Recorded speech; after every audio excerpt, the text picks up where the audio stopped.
हरिः ओम् शं नो मित्रस्यं वरुणः शं नो भवत्वर्यमा शं न इन्द्रो बृहस्पतिः शं नो विष्णुरुक्रमः नमो ब्रह्मणे नमस्ते वायो त्वमेव प्रत्यक्षं ब्रह्मासि त्वामेव प्रत्यक्षं ब्रह्म वदिष्यामि ऋतं वदिष्यामि सत्यं वदिष्यामि तन्मामवतु तद्वक्तारमवतु अवतु माम् अवतु वक्तारम् ओम शांति शांति शांति।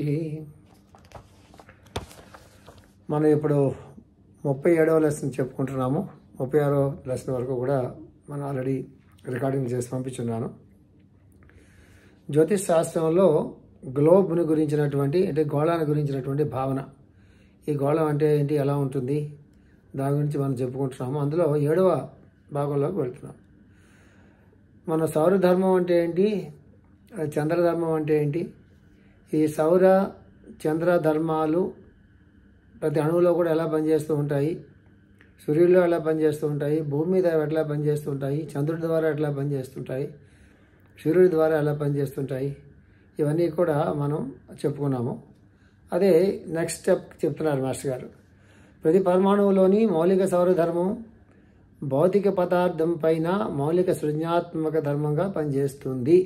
ఇది ఈ సౌర ధర్మం ఏదైతే ఉందో అది ప్రతి పరమాణువులో కూడా ఎలా పనిచేస్తుందంటే భౌతిక పదార్థమైన మౌలికమైన సృజనాత్మక ధర్మంగా పనిచేస్తుంది, క్రియేటివ్ ప్రిన్సిపల్గా పనిచేస్తుంది సుమా అని చెప్తున్నారు. ఇది అర్థం చేసుకోవాలి, సింపుల్గా అర్థం చేసుకోవాలి. అట్లాగే చాంద్రధర్మం భౌతిక కక్షలో సృష్టి నాటకాన్ని ప్రతిబింబింపజేసే సంతానోత్పత్తిని మౌలిక ధర్మంగా పనిచేస్తుంది. అది సృజనాత్మకంగా అది పనిచేస్తే ఇది ఎలా పనిచేస్తున్నట్లయితే చాంద్రధర్మం అనేది సంతానోత్పత్తి అది మనుషుల్లో కావచ్చు, జంతువుల్లో కావచ్చు, వృక్షాల్లో కావచ్చు, దేంట్లో అయినా కావచ్చు. ఒక స్పీషీస్ నుంచి ఇంకొక స్పీషీస్ పుట్టాలన్నట్లయితే అక్కడ చాంద్రధర్మం పనిచేస్తూ ఉండాలి. క్రియేటివిటీకి, సృజనాత్మకతకి సౌరధర్మం పనిచేస్తూ ఉండాల్సిన అని చెప్తున్నారు. ఈ రెండు శక్తులు కలిసి స్పేస్ అండ్ టైం అనే మొట్టమొదటి ద్వంద్వంగా ఏర్పడింది. ఈ సౌర చాంద్ర ధర్మాల తాలూకు నేపథ్యం మీద ఏం ఏర్పడింది అన్నట్లయితే స్పేస్ అండ్ టైం అనేవి రెండు కూడా వాటి మీద ఆధారపడి పనిచేస్తున్నారు సుమా అని చెప్తున్నారు. టైం అనేది ఎప్పుడు వస్తుంది, సృష్టి అనేది వచ్చిన తర్వాత మనకు మనస్సు అనేది మనలో పుట్టిన తర్వాత అప్పుడు మనకి టైం అనేది పనిచేస్తుంది. స్పేస్ అనేది ఎప్పుడు అట్లాగే ఉంటుంది. ఈ స్పేస్లో నుంచే చోట్ల నుంచే మొత్తం ఈ సౌర కుటుంబాలు కానీ, లేకపోతే ఈ పాల పుంతలు కానీ, లేకపోతే ఈ నక్షత్రాలు కానీ, ఇవన్నీ కూడా స్పేస్లో నుంచే వస్తాయి. స్పేస్ నుంచి వచ్చిన తర్వాత అవి వాటి ధర్మాలను అనుసరించి వాడి పరిభ్రమణం ఉంటుంది, వాడి ప్రవర్తన ఉంటుంది. అది ఎప్పటికి కూడా మారదు. అది ఉదాహరణకి భూమి సూర్యుడి చుట్టూ తిరగడానికి 24 hours పడుతుంది. అంటే హవర్ అనే గంట అనేటటువంటి కాలాన్ని కానీ, 24 గంటలు అనేటటువంటి కాలాన్ని కానీ మానవుడు కనిపెట్టడానికి ముందే ఆ ధర్మం సృష్టిలో పనిచేస్తూనే ఉన్నది కదా. అట్లాగే చాంద్రధర్మం ద్వారా సంతానోత్పత్తి జరుగుతున్నది, రిప్రొడక్షన్ జరుగుతున్నది అనేటటువంటి ఒక సైన్స్ మానవుడు తెలుసుకునేడానికి ముందు నుంచి కూడా వృక్షాల్లోంచి వృక్షాలు కానీ, జంతువుల్లోంచి జంతువులు కానీ, మనుషుల్లోంచి మనుషులు కానీ పుడుతూనే ఉన్నారు కదా. ఇవన్నీ కూడా మౌలిక ధర్మములు అంటే అర్థం ఇది. ఈ మౌలిక ధర్మానికి మూల సూత్రాలు ఏమై ఉంటాయి, దానికి నేపథ్యం ఏమై ఉంటుంది, ఈ మౌలిక ధర్మాలు ఎక్కడి నుంచి పుడుతున్నాయి అనేటటువంటిది మనిషి తనలో మనస్సు మేల్కొన్న తర్వాత, బుద్ధి మేల్కొన్న తర్వాత తన తాలూకు పరిశోధనలో, అన్వేషణలో ఇవన్నీ తెలుసుకుంటాడు. ఇవన్నీ తెలుసుకున్న తర్వాత ఈ ధర్మాలు ప్రవర్తించడం లేదు. ఈ ధర్మాలు సృష్టిలో, ప్రకృతిలో ప్రవర్తిస్తూ ఉన్న వాటిని తర్వాత మానవుడు తెలుసుకోవడం జరిగింది. ఇది మనం అర్థం చేసుకోవాలి. ఇక్కడ నాస్తికతకి ఆస్తికతకి ఏమీ సంబంధం లేదు. ఇక్కడ అంటే భూమికి ఆకర్షణ శక్తి ఉందని ఎవరో ఒక ఆయన తెలుసుకున్నాడు. ఆయన తెలుసుకోవడానికి ముందు నుంచే ఆకర్షణ శక్తి భూమికి ఉన్నదాన్ని ఆయన తెలుసుకున్నాడు. టైం కూడా మనం కనిపెట్టుకున్నాం. సూర్యోదయం అవుతుంది, సూర్యాస్తమయం అవుతుంది, మళ్ళీ సూర్యోదయం అవుతుంది. ఈ సైకిల్ అంతా మనిషి గమనించిన తర్వాత ఇన్ని గంటలు, ఇన్ని నిమిషాలు, ఇన్ని సెకండ్లు, ఇన్ని కల్పాలు, యుగాలు, మన్వంతరాలు ఇవన్నీ ఎవరు కనిపెట్టుకున్నారు? ఇవన్నీ మానవుడు తన సదుపాయం గురించి అవి క్యాలిక్యులేషన్స్ అని తెలుసుకున్నాడు సుమా అని తెలుసుకోవాలి.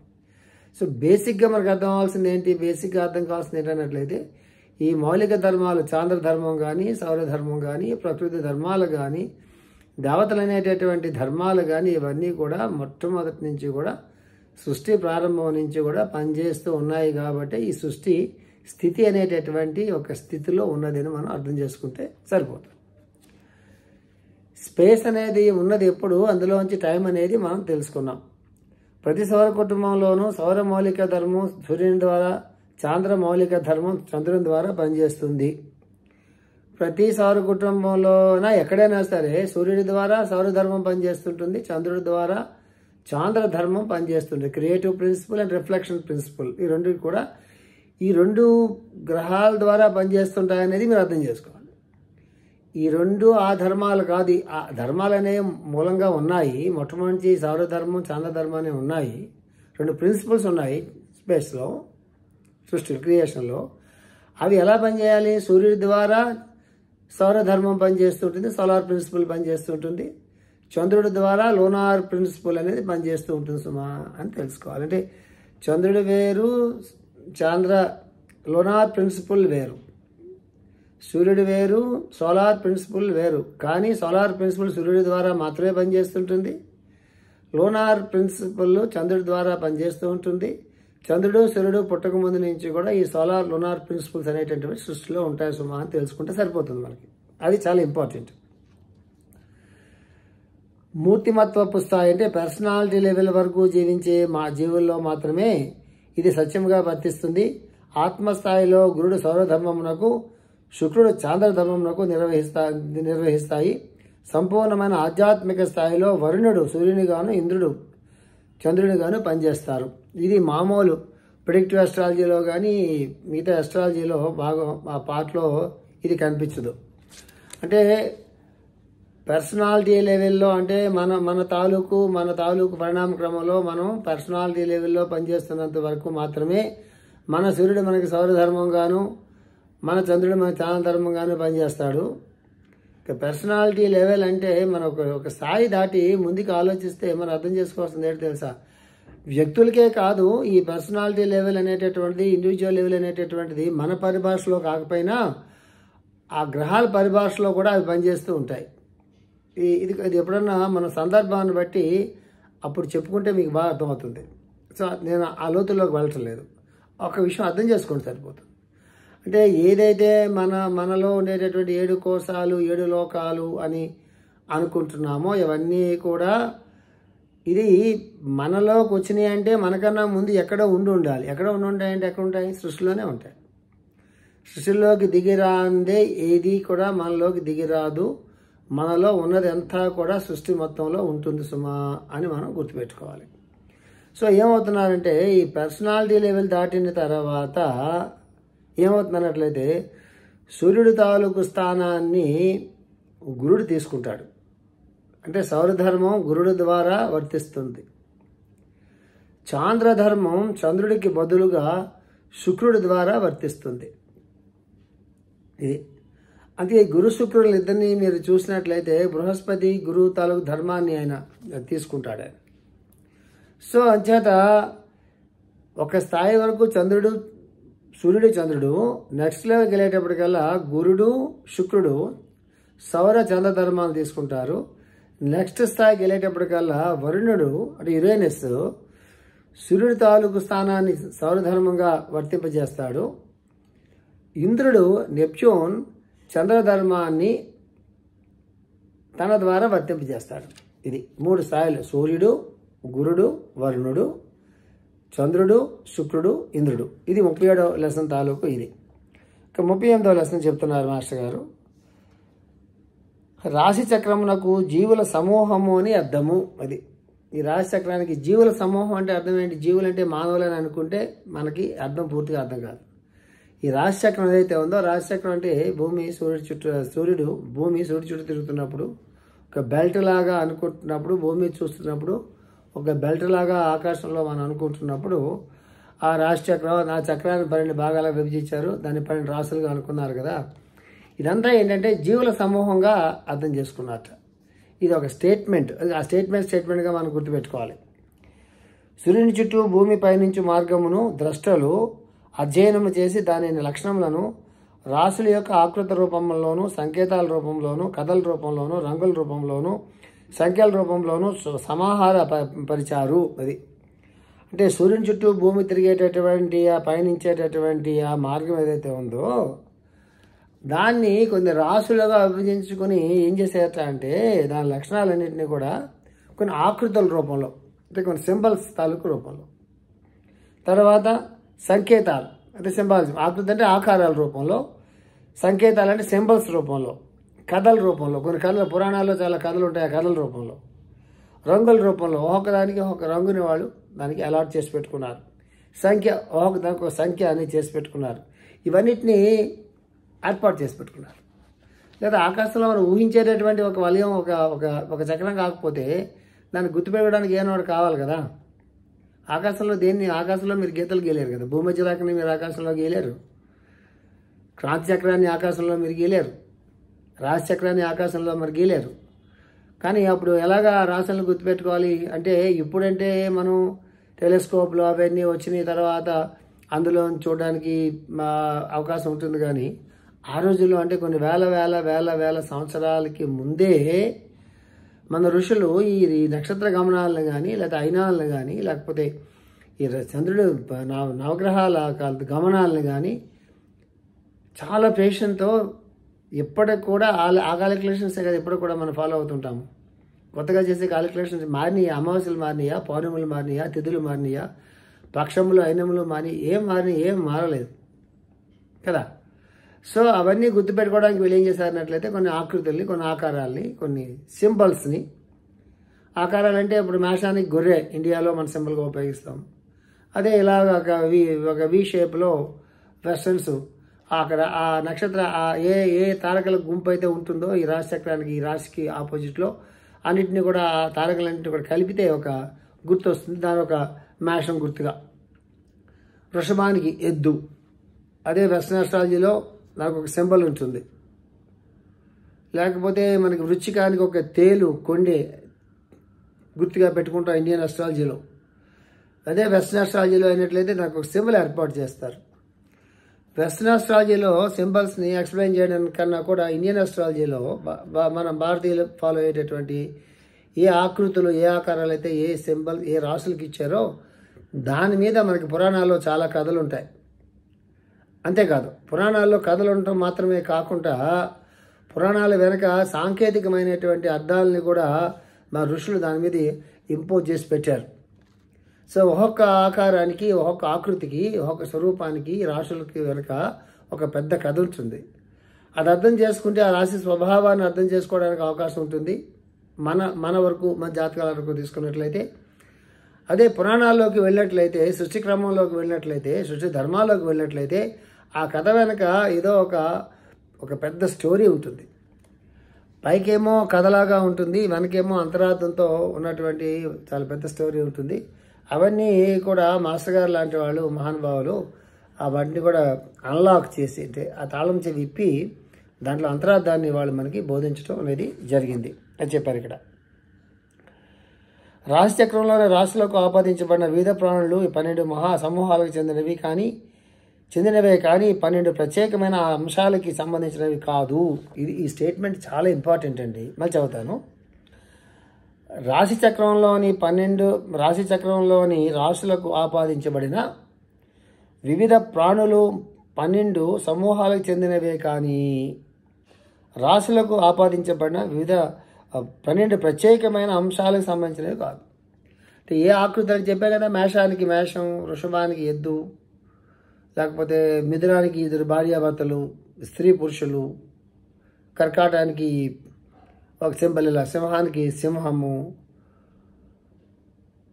ఇవన్నీ కర్కాటానికి పీత, కన్యకేమో చాలా పెద్ద సింబల్ ఉంటుంది. ఒక పడవలో ఒక నదిలో పడవలో ఒక కన్య చేతిలో, ఒక చేతిలో దీపము, ఒక చేతిలో కంకె, వరి కంకె, ఇవన్నీ ఉంటాయి. ఇవన్నీ కూడా ఈ 12 వేరే అంశాలు కాదు సుమా, ఇవి చెప్తున్నారు మాస్టర్ గారు. ఇవి 12 సమూహాలకు సంబంధించి. అంటే ఏంటి సమూహం అంటే అర్థం ఏంటి? ఆ తారకల తాలూకు గుంపు ఏదైతే ఉందో ఆకాశంలో, ఆ గుంపుని తాలూకు లక్షణాలు ఏవైతే ఉన్నాయో, ఆకృతి లక్షణాలు ఏవైతే ఉన్నాయో అవి ఈ రాశి ద్వారా భూమి మీద ప్రతిబింబిస్తాయి సుమా అనే దానికి పనికొచ్చేది తప్ప ప్రత్యేకమైన అంశంగా చూడొచ్చు సుమా అని చెప్తున్నారు. రాశి చక్రంలో ఉన్న జంతువుల, మానవుల ఆకారాలన్నీ అత్యున్నత స్థాయికి సంబంధించిన సంకేతాలు. రాశి చక్రంలో ఉన్నటువంటి జంతువులు కానీ మానవులు కానీ ఆకారాలన్నీ కూడా హయ్యెస్ట్ స్టేట్కి సంబంధించిన అంశాలు. కానీ మామూలుగా తేలంటే తేలు ఎలా కుడుతుంది, లేకపోతే సింహం అంటే అరణ్యాల్లో ఉంటుంది, అట్లాగా అనుకోవడానికి వీల్లేదు. దానికి చాలా సింబాలిజం అంతా ఉంది. చాలా మాటలు మనం చెప్పుకున్నాం కూడా. ఫస్ట్ లెవెల్లో మనం చెప్పుకున్నాము, సెకండ్ లెవెల్లో మనం చెప్పుకున్నాము. స్పిరిచువల్ అస్ట్రాలజీలో మళ్ళీ మనం ఆ రాశుల దగ్గరికి వచ్చేటప్పటికి, ఆ గ్రహాల దగ్గరికి వచ్చేటప్పటికి మాస్టర్ గారు మరికొంత బాగా ఎక్స్ప్లెయిన్ చేస్తారు. కాబట్టి ఇప్పుడు నేను ఎక్స్ప్లెయిన్ చేయట్లేదు. ఎలాగో మాస్టర్ గారు దాని గురించి చాలా బాగా ఎక్కువ ఎక్స్ప్లెయిన్ చేస్తారు. అవి సృష్టి క్రమంలో పునరావృతమవుతున్న ఆయా కాలాలకి సంబంధించిన కథల రహస్యాలను విడదీసి తాళం చెవులు వాటి ఎందుకు కలిగి ఉన్నాయి. సృష్టి క్రమంలో పునరావృతం అవుతున్న అంటే ఏంటి? పునరావృతం అవడం అంటే ఏంటి? రిపీట్ అవుతున్నాయి సృష్టి క్రమంలో. ఇది మీరు బాగా గుర్తుపెట్టుకోవాలి. ఎట్లాగైతే మనిషి శరీరం వదిలిపెట్టిన తర్వాత మళ్ళీ పుట్టి తన జీవితాన్ని ప్రారంభించి, మళ్ళీ శరీరం వదిలిపెట్టిన తర్వాత మళ్ళా పుట్టి తన జీవితాన్ని ప్రారంభించి ఎట్లాగైతే ఒక సైకిల్ నడుస్తూ ఉంటుందో, ఎన్నిసార్లు పుట్టి, ఎన్నిసార్లు చనిపోయి, ఎన్నిసార్లు పుట్టినా ఊపిరితిత్తులు అలాగే పనిచేస్తూ ఉంటాయి, గుండెకాయ అలాగే పనిచేస్తుంటుంది, కళ్ళు చూస్తూనే ఉంటాయి, చెవులు వింటూనే ఉంటాయి, ఊపిరితిత్తులు శ్వాసలు తీసుకుంటూనే ఉంటాయి, నాలుగు రుచి చూస్తూనే ఉంటుంది. ఈ ధర్మాలు ఏమీ మారవు కదా. మానవుడి తాలూకు ప్రవృత్తి, మానసిక లక్షణాలు మారుతాయేమో కానీ మానసికమైన ప్రవర్తన మారుతుందేమో కానీ ఈ మానవుడి లోపల ఉండేటటువంటి మనకు సంబంధించకుండా మనకు ఇవ్వబడినటువంటి ఆపరేటర్స్ ఏవైతే ఉన్నాయో ఆ ధర్మాలు ఏమీ మారవు కదా. మానవుడు ఉన్నంత వరకు స్త్రీ 9 నెలలు గర్భాన్ని ధరించిన తర్వాత 10వ మాసంలోనే పిల్లలకి, శిశువుకి జన్మిస్తుంది. 5వ మాసంలో 7వ మాసంలో జన్మ ఇవ్వదు కదా, రేర్ కండిషన్స్లో తప్ప కదా. ఏ ధర్మాలు మారుతాయి? ఏ ధర్మాలు మారవు. సో రిపీట్ అవుతూ ఉంటాయి. అలాగే ఈ సూర్యభగవానుడు, ఈ సూర్యుడు కొంతకాలానికి స్పేస్లో కలిసిపోయినప్పుడు కూడా మరొక సూర్యుడు పుట్టుతాడు కదా. ఆయన పుట్టకపోతే వెలుగు ఎక్కడి నుంచి వస్తుంది? మనం చూసే సూర్యుడు ఉండకపోవచ్చు, మనం నివసిస్తున్నటువంటి భూగోళం ఉండకపోవచ్చు, మనం చూసినటువంటి చంద్రుడు ఉండకపోవచ్చు. కానీ వేరే చంద్రుడు మళ్ళా చంద్రధర్మంతో పుట్టిన ఆయన కూడా అదే వెలిగిస్తాడు. వేరే సూర్యుడు పుట్టిన వేరే అడవులన్నీ సముదాయ సూర్యుడిగా కట్టుకుని ఆ సూర్యుడి తాలూకు ధర్మాలనితో సూర్యుడిగా ప్రకాశిస్తున్నప్పుడు అదే ప్రకాశం ఉంటుంది. ఇది పునరావృతం అవడం అంటే అది. సృష్టిక్రమంలో పునరావృతం అవుతున్న ఆయా కాలాలకు సంబంధించిన కథల రహస్యాలను విడదీసి తాళపు చెవులు వాటి ఎందుకు కలిగి ఉన్నాయి. ఆ కథల వెనక తాళపు చెవులు ఉన్నాయి. అంటే అనేక మన్వంతరాలు, ప్రజాపతులు, చక్రవర్తులు, ఋషులు, వాళ్ళ కథలు, వాటి వెనక ఉండేటటువంటి ఆ కథలు ఉంటాయి. కథలు ఋషి ఉంటాడు, ఆయనకు భార్య పిల్లలు, లేకపోతే మనువు ఉంటాడు, ఆయనకు భార్య పిల్లలు, సంతతి అంతా ఉంటుంది.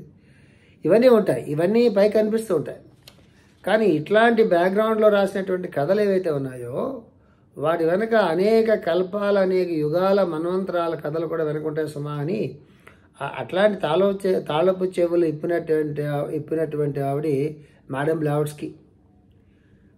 మేడం బ్లాట్స్కి తర్వాత మళ్ళా మాస్టర్ ఈకే గారే ఈ తాళం చెవులు ఇప్పి మనకు చూపించడం గురించే ఈ స్పిరిచువల్ అస్ట్రాలజీ అనేటటువంటి ఈ గ్రంథాన్ని రచించడం జరిగింది.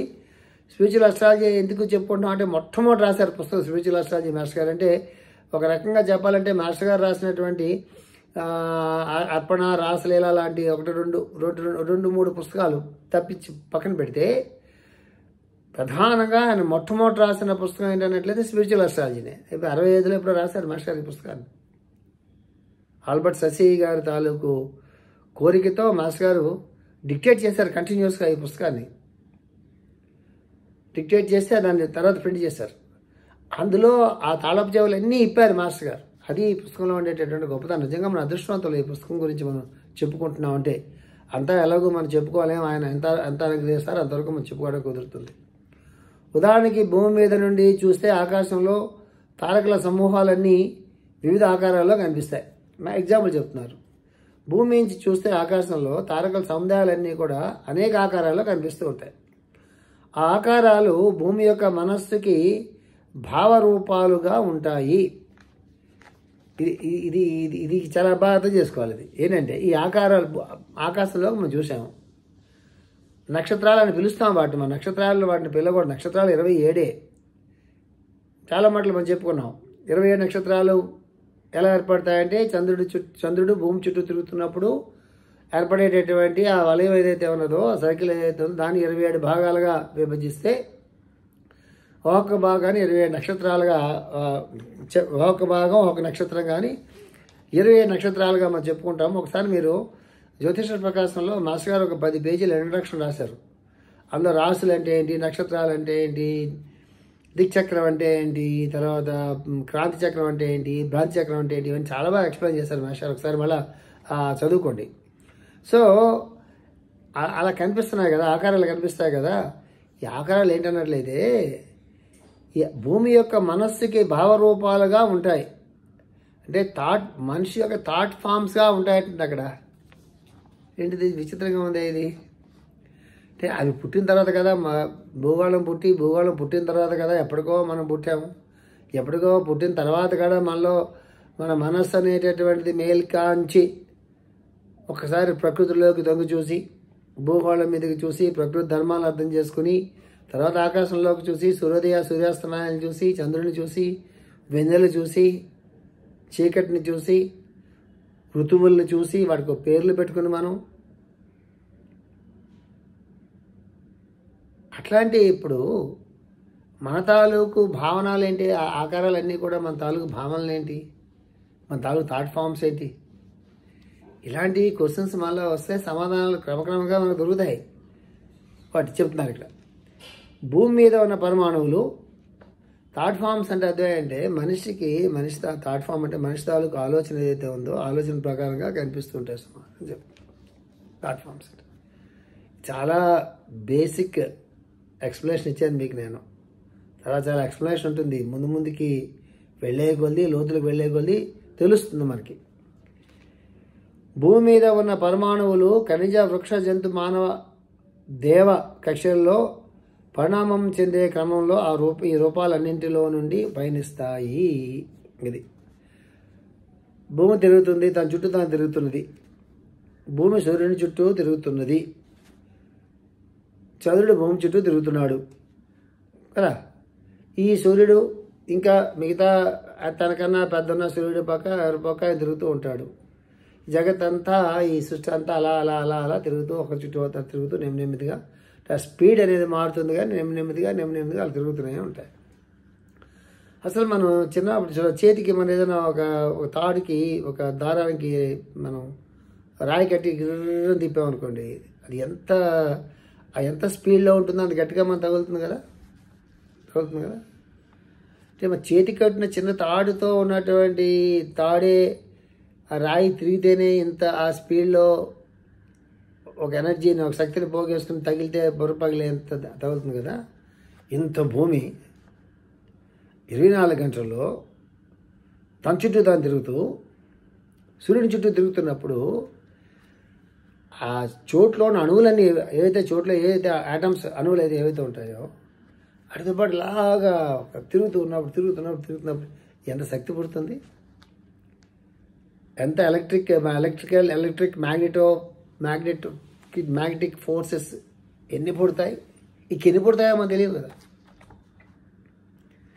చేతికి చుట్టుకున్నటువంటి ఒక రాయి తాడుతో కానీ రాయికి ఎలా తిప్పుతుంటే అంత స్పీడ్, అది చేతిలో జారి పెడితే ఎవరికో కన్ను చెవపోతుంది దెబ్బకి. ఇంత భూమి తిరుగుతున్నప్పుడు ఎన్ని ఫోర్సెస్, ఎంత శక్తి ఉత్పన్నం అవుతుంది అక్కడ. సూర్యుడు చుట్టూ తిరుగుతున్నప్పుడు సూర్యుడిలోంచి పుట్టేటటువంటి శక్తి, ఈ భూమి పరిభ్రమణం వల్ల పుట్టే శక్తి కలిస్తే ఎంత శక్తి ఫార్మ్ అవుతుంది భూమి చుట్టూరా? అందులోంచే కదా మనం పుట్టాం. ఆ శక్తే కదా మనలో కూడా పనిచేస్తున్నది. ఆ వెలుగే కదా మనలో కూడా పనిచేస్తున్నది. ప్రకృతిలోంచి పుట్టినటువంటి వాయువే కదా మనల్ని రక్షిస్తున్నది. సూర్యుడిలోంచి వచ్చినటువంటి సూర్యకిరణాల్లోంచి వచ్చినటువంటి శక్తి ప్రాణంగా మనలో పనిచేస్తున్నది కదా. సో అది ముందు అర్థం చేసుకోవాలి. అంటే నేను అంటే నాకు ఒక పేరు, కేర్ ఆఫ్ అడ్రస్ ఇవన్నీ పెట్టుకుని కూర్చుంటే ఈ భావనలు రావు. సరే కళ్ళు మూసుకొని కూర్చున్నప్పుడు కళ్ళు మూసుకొని కూర్చుని బయట ఉన్న దాన్ని చూడడం అలవాటు చేసుకోవాలి. బయట ఉన్నదంటే అర్థం ఏంటి ఇక్కడ అంటే సబ్జెక్టివ్ అండ్ ఆబ్జెక్టివ్ అంటాం మనం. ఆ సబ్జెక్ట్లో వెళ్ళిపోతే చాలా పెద్ద సబ్జెక్ట్ అయిపోతుంది. అది ఎప్పుడైనా చెప్పుకుందాం. అది కళ్ళు మూసుకొని చూడటం ఒకటి, కళ్ళు తెరిచి లోపల చూడటం ఒకటి. అంటే కళ్ళు మూసుకొని బయట ఉన్న చూడటం, కళ్ళు తెరిచి లోపల చూడటం. పొడుపు కథలాగా ఉంది కదా. పొడుపు కథ కాదు ఇది. సాధనలో చాలా పెద్ద స్టెప్ ఇది. ఇది ప్రాక్టీస్ చేయాలి. ఎప్పుడో నాకు చెప్పుకుందాం మనం. అది ఇప్పుడు దీనికి ఇప్పుడు చెప్పుకోవాలి కానీ చాలా క్లాసెస్ అవ్వట్లేదు మనకి, అందుకే ముందుకు వెళ్ళిపోతున్నాం. భూమి మీద ఉన్న పరమాణువులు ఖనిజ, వృక్ష, జంతు, మానవ అతీత దేవ కక్షల్లో పరిణామం చెందే క్రమంలో ఈ రూపాలన్నింటిలోనూ పయనిస్తాయి. ఈ భూమి యొక్క భౌతిక పదార్థం ఈ నమూనాల మూసల్లోనికి రూపొందింపబడటం వలన తత్ఫలితముగా భూమి ఈ జీవుల రూపాలను పరిణామ క్రమంలో తన సంతతికి అందిస్తుంది. ఇది ఇక్కడ సింపుల్గా ఎక్స్ప్లెయిన్ చేస్తా. ఏం చెప్తున్నారు అన్నట్లయితే, తిరుగుతున్నప్పుడు పరమాణువులు అన్ని అణువులు పరమాణువులు మొత్తం తిరిగి శక్తి అనేది ఏర్పడుతున్నప్పుడు ఏ ఆకారాలు అయితే ఆకాశంలో ఉన్నాయో, ఆకారాల తాలూకు నమూనాలు ఏవైతే ఉన్నాయో అవి ఈ చుట్టూరా తిరుగుతున్నట్టు ఎలక్ట్రోమాగ్నెటిక్ ఫోర్స్ అనండి ఏమనండి వాటి మీద అవి ఇంప్రింట్ అవుతాయి, పడతాయి. పడిన తరువాత ఏమవుతుందన్నట్లయితే ఆ భూమి మీద పడినటువంటి జీవులు ఏదైతే సంతానోత్పత్తికి సిద్ధంగా ఉన్నటువంటి నెక్స్ట్ జనరేషన్ అనేది వస్తుంది, భూమి మీద వస్తాయి కదా. అంతకన్నా ముందు ఈ భౌతిక పదార్థం మీద ఈ చుట్టుపక్కల ఉండేటటువంటి శక్తి మీద అయితే ఎలక్ట్రోమాగ్నెటిక్ ఫోర్సెస్ అయితే అంటున్నావు కదా, వాటి మీద పడినటువంటి ముద్ర నమూనాలను చూసారా, అవి భూమి మీద ఉన్నటువంటి భౌతిక పదార్థం మీద ఇంప్రింట్ పడుతుంది. ఈ భౌతిక పదార్థంలో నుంచే మనం పుట్టుతాం కాబట్టి, జంతువులన్నీ పుడతాయి కాబట్టి, భౌతిక శరీరంతో పుట్టేటటువంటి ఏవైనా సరే వాటి నమూనాలు ఎక్కడి నుంచి వచ్చినాయి అంటే ఆకాశంలో ఏ తారకులు అయితే ఏ గుంపులు తారకులు ఏ నమూనా ఏ ఆకారంతో ఉన్నాయో వాటి ప్రింట్ భూమి చుట్టూరా ఉన్నటువంటి ఆ శక్తి ప్రసారాల మీద ప్రవాహం మీద పడి అవి భూగోళం మీద ఉండేటటువంటి భౌతిక పదార్థం మీద ఒక అచ్చులాగా పడినప్పుడు ఆ అచ్చులోంచి వచ్చినటువంటి బొమ్మలే ఈ భౌతిక శరీరం ఉన్నటువంటి జీవులన్నీ కూడా అని చెప్తున్నారు. ఇది ఇప్పుడున్నటువంటి సైంటిస్ట్ దీన్ని అంగీకరించకపోతే మనం ఏమని ప్రశ్నించాలి? అయితే కుక్క ఆకారం ఎట్లా వచ్చింది, ఎవరా నమూనా? ఇప్పుడు మన గణపతి నవరాత్రులు వస్తున్నాయండి.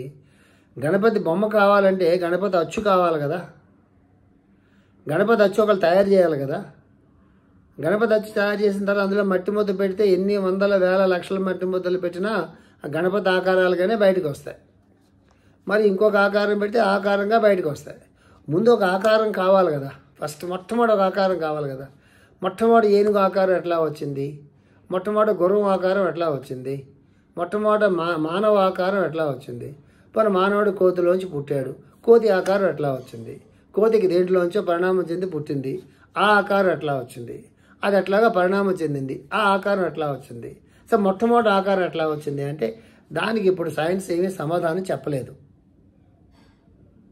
మనం చెప్పిన లాజిక్ వాళ్ళు వినరు, కానీ సమాధానం లేదు అక్కడ. ఎప్పుడోకప్పుడు ఎలాగో మన దగ్గర సమాధానం లేదు కదా, వీళ్ళు ఏం చెప్తున్నారు, ఇదేదో నిజమై ఉంటుందేమో ఒకవేళ అని చెప్పి వాళ్ళు పరిశోధన చేయడం మొదలెట్టారనుకోండి, మనం పరిశోధన చేయలేం కదా. ఇప్పుడు నేను చెప్తున్నాను మీతో, నేనే పరిశోధన చేయలేను కదా, వాళ్ళే పరిశోధన చేయాలి సైంటిస్టులు. సో వాళ్ళ పరిశోధనలు చేసినప్పుడు వాళ్ళు దీంట్లోకి ఏంటి వాళ్ళు ప్రకృతి ధర్మాల్లోకి సృష్టి ధర్మాల్లోకి వెళ్ళగలిగేటటువంటి ఒక ఇష్టం అనేటటువంటి సంకల్పం వాళ్ళలో కలగాలి. ఆ సంకల్పం వాళ్ళు కలిగినప్పుడు మాత్రమే వాళ్ళు ఇవన్నిటినీ కూడా పరిశోధన చేసి తెలుసుకుని ప్రపంచానికి ఇవ్వగలుగుతారు. అప్పుడు కదా మన ఋషుల తాలూకు గొప్పతనం తెలిసేది. ఇది. సో వచ్చే క్లాస్లో మన నెక్స్ట్ క్లాస్లోకి వెళ్దాము. స్వస్తి ప్రజాభ్య పరిపాలయంతాం న్యాయేన మార్గేణ మహీషాః గోబ్రాహ్మణేభ్యः శుభమస్తు నిత్యం లోకాः సమస్తాः సుఖినో భవంతు. ఓం శాంతి శాంతి శాంతి.